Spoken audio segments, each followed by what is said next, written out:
It's your girl TB, and you know we had to do it. We're back with another one. Who we talking about today? Today we're talking about the Bucks and the Pacers and the Pelicans and the Thunder. So we got the East, we have the West, we have playoff games happening, game one for both. So let's just give you all a recap, showdown, rundown. You know how we get down. First thing first, we're gonna head it over to the East. I feel like we always talk about the West first, so why not just switch it up a tad and let you know how the game went last night. Yes.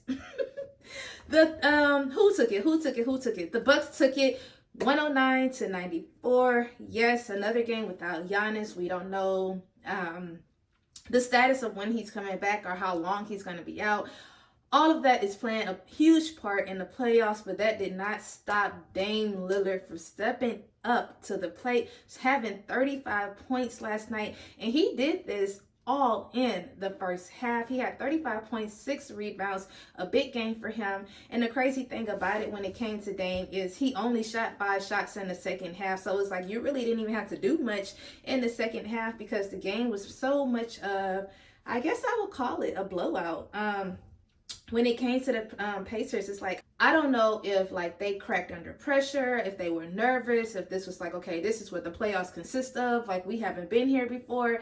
I don't know what was like mental when it came to the Pacers, but it was like, it wasn't, it wasn't, it wasn't a good game for them. It was like by the time halftime came, they were already down 27 points. Like the Bucks, they was just balling, and I really felt like everybody had to step up as a whole, especially with Giannis being out and play. Like, do what needed to be done, and that's just what the Bucks did last night. So big ups to y'all taking it for game one, killing it in Milwaukee. The energy was there, and you already know it's like it has to go up from here. And that's just what I have to say when it comes to the Bucks. And the next person that I want to talk about, that's going to be Khris Middleton. He went off. He had 23 points, 10 rebounds last night. A big game for him, finishing with a double-double. But I feel like all the starters, when it came to the Bucks, everybody did a great job. Almost everybody was in double digits. At least 3 out of the 5 players, if I'm not mistaken, was in double digits. Like I said, Dame putting on the show last night. He felt like they could have been a bit more aggressive, but I feel like they played great.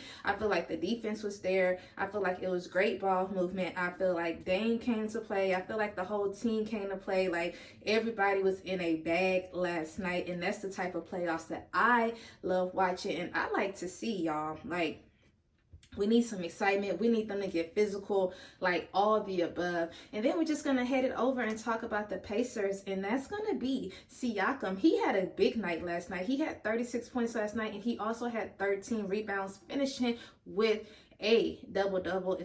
If I had to give player of the game, not the game, well, of the Pacers, I would say he was definitely top tier up there. Give it to him. Well deserved. Like I said, played his heart out. You know, he's new with the Pacers, you know, being traded from Toronto. And I just feel like he did an amazing job last night, really stepping up to the plate, because we had a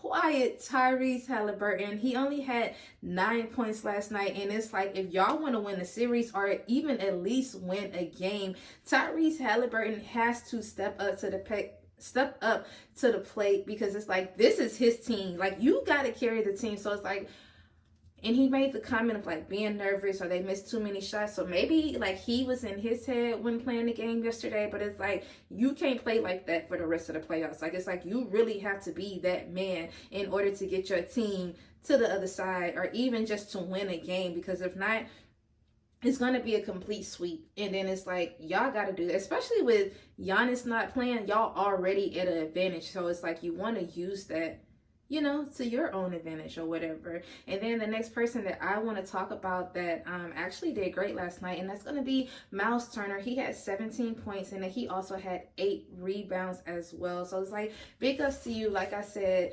the Pacers really, like, the defense has to like come with it. Something has to change with the game. The energy, the pace, the mental, all of the above really has to change in order for the Pacers to win. And I just feel like that wasn't there last night. The only quarter I feel like they really just had a good quarter, I was going to give it to them, and that's going to be the third quarter for the Pacers.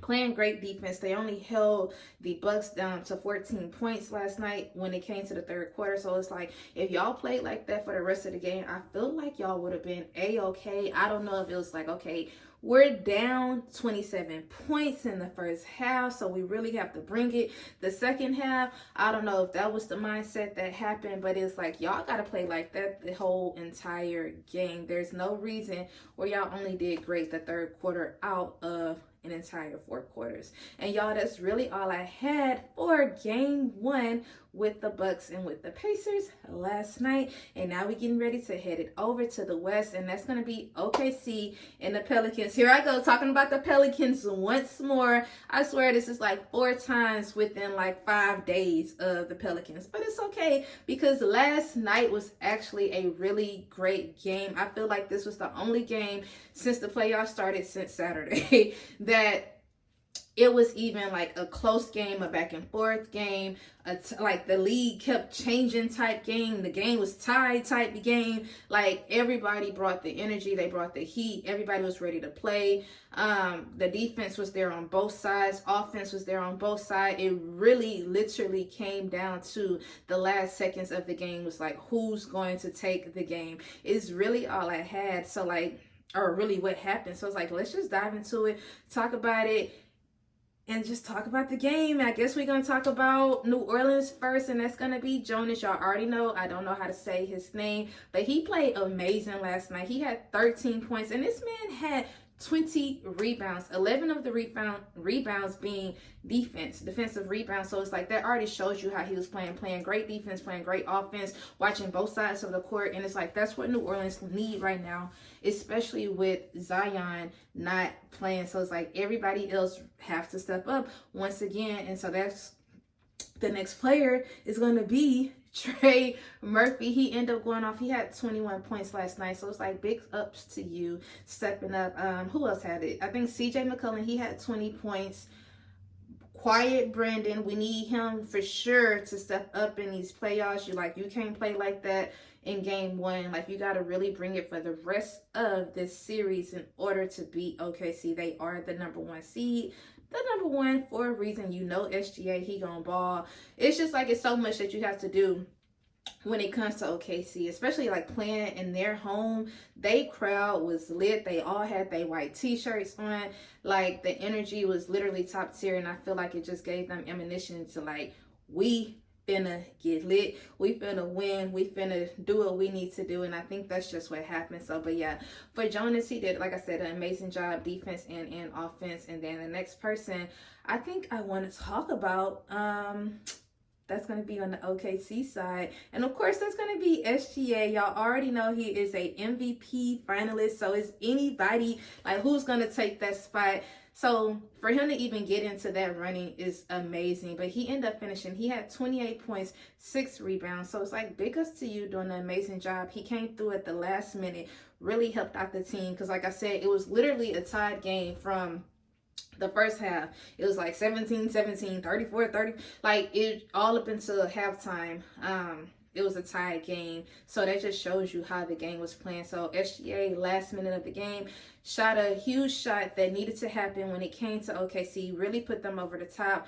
And I feel like it was enough for them to get the win. So it's like, big ups to you. And then we're going to talk about, we had our boy Chet. He missed the shot, and he missed the first free throw at the last second or minute of the game, but it didn't matter because it's like they still won. But he ended up finishing. He had 15 points, 11 rebounds, and then this man had 5 blocks last night. And then it was just like watching him play. Like, yes, I know he's tall, but he was like so much taller than everybody else on the court. And it's like, for you to be playing like this as a rookie, I feel like he's just gonna get better. Like, once he like put on a little bit more muscle, more weight, he's going to be top tier. And I love to see how he's been playing right now. Like I said, he missed the free throw in the 4th quarter, but it didn't stop OKC from winning. And that's what I wanted to say when it came to CJ McCollum on the Pelican side. He had a 3-point opportunity, No, it did not go in. Obviously, that's why they lost. But he did hit like a mid-range